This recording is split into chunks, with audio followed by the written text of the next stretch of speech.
Hello, I'm Sonu from the Learning Point, and today we are going to talk about the chapter Why Do You Fall Ill, Part 2. So let's start. In the last part, we have completed the health, disease, source of disease, and intrinsic and extrinsic factor of diseases. And today we are going to start with the congenital diseases. Congenital diseases, the diseases that are present since birth. वैसा type का disease जो कि मेरे birth से ही present होता है उसको congenital diseases बोलते हैं and this are cause due to the genetic abnormalities और due to the metabolic disorders और ये होने का कारण होता है आपका जेनेटिक एबनॉर्मलिटी होना और दूसरा बात होता है आपका मेटाबॉलिक डिसऑर्डर होना ये दो कारणों से आपका कॉन्जेनिटल डिजीजेस होता है and the disease are these diseases are permanent and generally not easy to cure ये जो डिज़ीज़ होता है वो एकदम परमानेंट होता है आपको लाइफ टाइम तक झेलना पड़ सकता है और ये कभी भी क्योर नहीं हो सकता है उसके बाद है acquired diseases the diseases that are acquired after birth वैसा टाइप का डिजीज़ जो कि आपके बर्थ के बाद आप एक्वायर कर लेते हो उसको हम लोग बोलते हैं acquired diseases acquired diseases are of two types acquired diseases आपका मेनली दो टाइप का होते हैं फर्स्ट होता है आपका communicable disease that is infectious disease communicable disease को हम लोग इन्फेक्शियस डिजीज भी बोल सकते हैं and the non communicable disease that is also called the non infectious disease infectious disease or communicable disease the disease that are caused by some biological agent or pathogen such as bacteria, virus, protozoan, etc., and can transfer from person to another.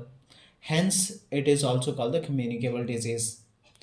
ये जो infectious disease होते हैं वो आपका कुछ biological agent या फिर pathogen आपके बॉडी के अंदर जाता है और आपको बीमार करते हैं वैसा टाइप का जो डिजीज़ होता है उसको हम लोग बोलते हैं इन्फेक्शियस डिजीज़ और ये करने वाला जो इन्फेक्शियस एजेंट जो होता है वो होता है bacteria virus protozoa fungi pretty elements और भी बहुत सारा कुछ होते हैं ठीक है और ये सब जो डिजीज़ होते हैं वो एक आदमी से दूसरे आदमी में फैल जाते हैं इसी के कारण इसको कम्युनिकेबल डिजीज़ कहा जाता है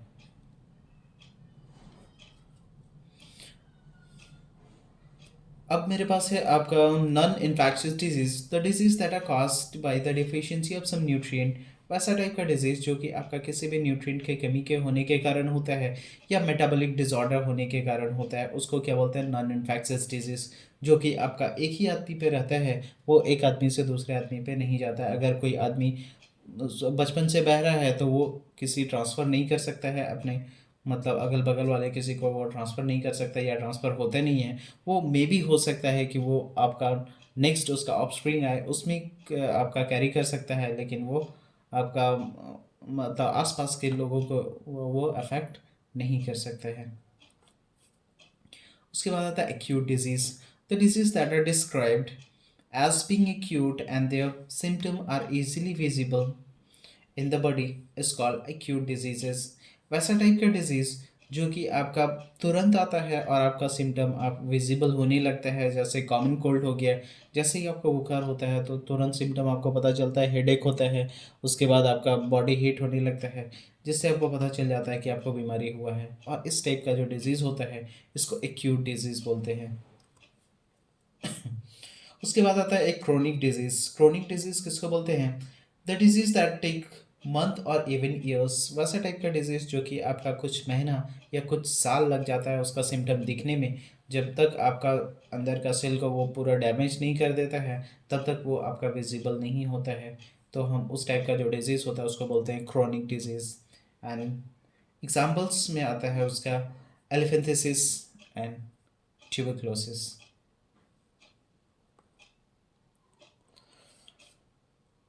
अब देखते हैं infectious diseases are caused by the infection causing agents such as bacteria, viruses, fungi, protozoan, etc.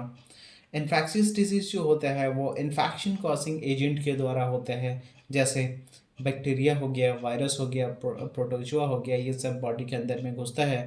उसके बाद सेल को डैमेज करता है, जिस बॉडी के पार्ट्स में घुसेगा उस सेल को वो डैमेज करता है, उसके बाद फिर आपको बीमार करने लगता है। ठीक है, तो चलिए आगे देखते हैं। Some disease that are caused by bacteria are, जैसे बैक्टीरिया के द्वारा कुछ डिजीज जो कि आदमी में होता है, टाइफाइड हो गया, cholera, tuberculosis, tetanus, food poisoning etcetera. This all are the disease that are caused by the bacteria.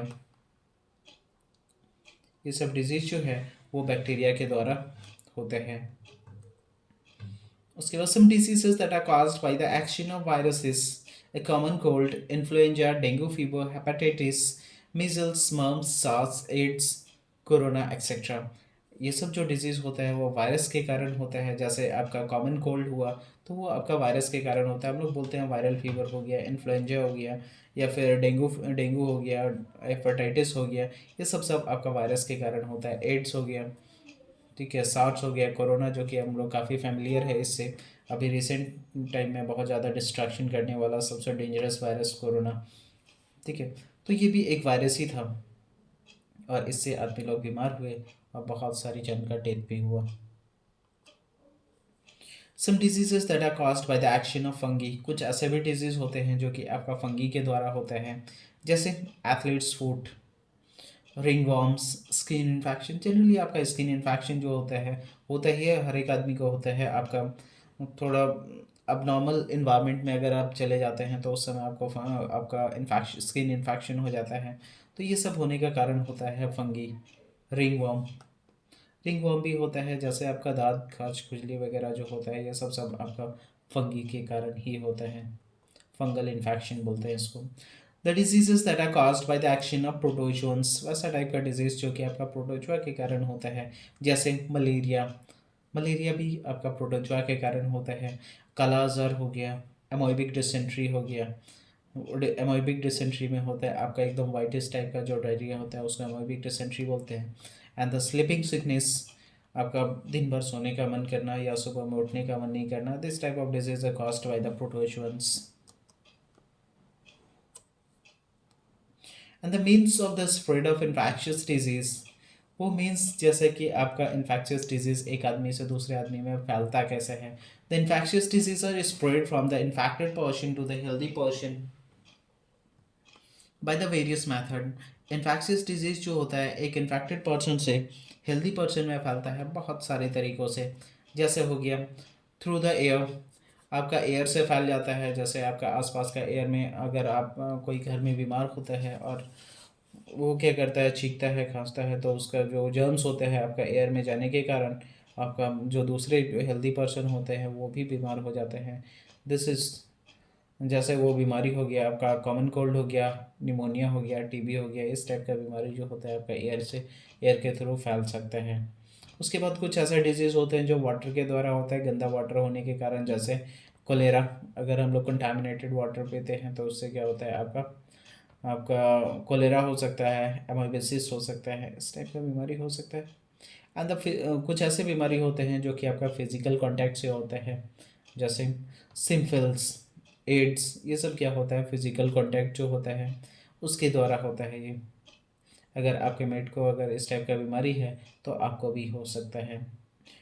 उसके बाद होता है फॉर्मिट ब्रून डिजीज़। बहुत सारे ऐसे डिजीज़ होते हैं जो कि आपका आसपास का बहुत सारा ऑब्जेक्ट को आप छूते हैं और अगर उसमें रहता है वो इन्फेक्शियस एजेंट, तो वो क्या करता है आपके बॉडी में घुसता है और आपको बीमार कर सकता है। जैसे कि कोरोना के टाइम पे हम लोग क्या करते थे, बार बार हाथ धोते थे, और इसका मेन कारण होता था कि उसके आसपास का जो भी कोई ऑब्जेक्ट होता था हम लोग के घर के आसपास या फिर घर के बाहर, जो भी बहुत सारा ऑब्जेक्ट होता था उसमें हो सकता था कि कोई इन्फेक्टेड पर्सन उसको छुआ हो, या फिर हम लोग तो देख नहीं सकते थे कि कौन सा आदमी उसको छुआ है नहीं छुआ है। तो हो सकता था कि उसमें वो वायरसेस हो, इसके कारण हम लोग क्या करते थे, बार बार अपना हाथ धोते थे, और जिससे हम लोग कोरोना से काफ़ी बच के रहे। उसके बाद आता है आपका थ्रू वैक्टर्स। बहुत सारे ऐसे डिजीज़ होते हैं जो वैक्टर के द्वारा होता है, जैसे कि आपका मलेरिया फीमेल एनोफिलस मस्किटो के द्वारा होता है। और ये जो फीमेल एनोफिलस मॉस्किटो होता है वो क्या करता है, आपके बॉडी को आपका इन्फेक्टेड आदमी जो पर्सन होता है उसके बॉडी को इंजेक्ट करते हैं और उससे वो क्या करते हैं, आपका वेक्टर को लेके, सॉरी, उसका जो प्रोटोजोन्स होता है उसको लेके आता है, उसके बाद फिर जो हेल्दी पर्सन्स में डाल देते हैं, जिससे क्या होता है, हेल्दी पर्सन का जब वो ब्लड को सक करने जाते हैं उस समय उसके बॉडी में चला जाता है, जिसके कारण क्या हो सकता है कि वो दूसरे आदमी को भी हो जाता है। डेंगू फीवर भी सेम इसी टाइप का होता है, डेंगू फीवर। ठीक है, तो यहाँ तक तो कंप्लीट हो गया। अब बाकी नेक्स्ट हम लोग नेक्स्ट ये में करेंगे। सो